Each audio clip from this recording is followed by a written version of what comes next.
एक धार्मिक आयोजन जो एक आध्यात्मिक अनुभव देने के लिए होता है, अचानक एक भयानक हादसे का शिकार बन जाए। हाँ, हाल ही में प्रयागराज के महाकुंभ मेला क्षेत्र में एक ऐसा ही हादसा हुआ।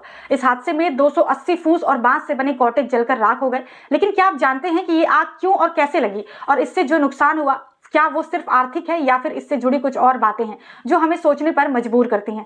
आज इस वीडियो में हम यही सब कुछ समझने की कोशिश करेंगे। तो अगर आप इस हादसे के पीछे के कारणों, इसके प्रभाव और मेला प्रशासन की जिम्मेदारी के बारे में जानना चाहते तो वीडियो को पूरा देखें।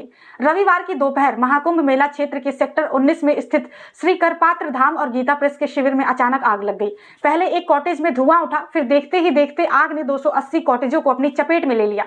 अब सवाल यह है कि इतनी तेजी से आग कैसे फैली? क्या कोई सुरक्षा व्यवस्था नहीं थी? सबसे पहले तो ये समझना जरूरी है कि इन कॉटेजों का निर्माण फूस और बांस से किया गया था, जो आग को तेजी से फैलने का एक बड़ा कारण बनते हैं। आग इतनी तेजी से फैली कि देखते ही देखते 5000 स्क्वायर फीट का पूरा शिविर आग की चपेट में आ गया।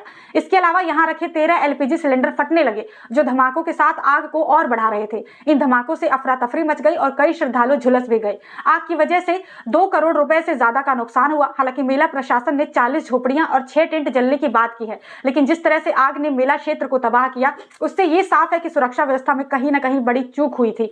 अब सवाल उठता है कि इस तरह के आयोजनों में सुरक्षा व्यवस्थाएं किस हद तक प्रभावी हैं? क्या इस हादसे के लिए केवल श्रद्धालुओं या आग से संबंधित कारण जिम्मेदार थे, या फिर प्रशासन की कुछ जिम्मेदारियां भी इसमें शामिल है? सुरक्षा के इंतजाम। जब इतने बड़े स्तर पर धार्मिक आयोजन हो रहे हों, तो क्या आयोजकों ने मेला क्षेत्र में आग से बचाव के लिए पर्याप्त इंतजाम किए थे? आग बुझाने के उपकरण, कर्मचारियों की मौजूदगी और आपातकालीन स्थिति से निपटने के लिए क्या कोई ठोस योजना बनाई गई थी? मेला प्रशासन ने दावा किया कि 35 फायर ब्रिगेड की गाड़ियां आग बुझाने के लिए पहुंची थी, लेकिन 280 कॉटेज जलने तक इस प्रक्रिया को कितना समय लगा, ये एक बड़ी चिंता का विषय है। मौजूदा संरचनाएं। इन कॉटेजों का निर्माण बांस और फूस से क्यों किया गया? क्या ये इतना असुरक्षित नहीं था? इन अस्थायी संरचनाओं में सुरक्षा का कोई ठोस उपाय नहीं था। क्या ये समझदारी की बात थी कि धार्मिक स्थलों पर लाखों श्रद्धालुओं की सुरक्षा को ऐसे असुरक्षित संरचनाओं पर निर्भर किया जाए? सोचते हैं कि इस हादसे में हमें कुछ जरूरी बातें सीखनी चाहिए। धार्मिक आयोजन होने चाहिए, लेकिन क्या हमें हर धार्मिक आयोजन के लिए सुरक्षा और संरचना पर ज्यादा ध्यान नहीं देना चाहिए? आग की सुरक्षा, प्राथमिक चिकित्सा और इमरजेंसी सेवाओं का होना बेहद जरूरी है। क्या ये सही नहीं होगा कि ऐसी घटनाओं से पहले प्रशासन अपनी जिम्मेदारी को और गंभीरता से समझे?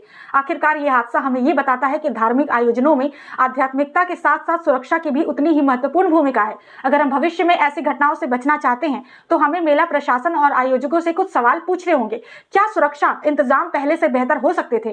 क्या संरचनाओं को मजबूत किया जा सकता था? आज हमें सिर्फ इस घटना के बारे में नहीं सोचना चाहिए, बल्कि हमें यह भी सोचना चाहिए कि हम भविष्य में ऐसी घटनाओं को कैसे रोक सकते हैं। क्योंकि अगर एक छोटे से हादसे में इतने बड़े पैमाने पर नुकसान हो सकता है, तो क्या हम ये सच में चाहते हैं? अगर आपको ये वीडियो पसंद आई हो तो इसे अपने दोस्तों के साथ जरूर शेयर करें और इस मुद्दे पर अपने विचार हमें कमेंट सेक्शन में बताएं। साथ ही अगर आपने अभी तक हमारे चैनल को सब्सक्राइब नहीं किया है तो जल्दी से सब्सक्राइब कर ले, ताकि आप ऐसे महत्वपूर्ण मुद्दों पर लगातार अपडेट्स पा सकें।